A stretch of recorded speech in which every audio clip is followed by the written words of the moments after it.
այդ շարժումներն ըստ էության կազմակերպած էին հենց Ղարաբաղ շարժում, երբ ստորագրա հավաքներ սկսվեցին 86 թվականից,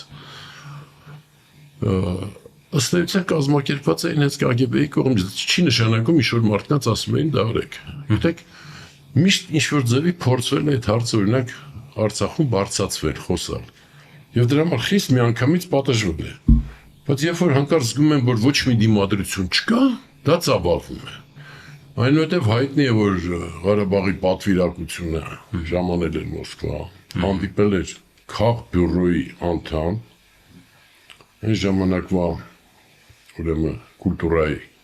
նախարարը, ցտակի շեմ հասկանում, եւ նա ասում էր, ձեր այս պահանջների մեջ ոչ մի հակասովետական եւ ոչ մի նացիոնալիստական բան չկա։ Իսկ գնացեք ինչ ուզում եք արեք։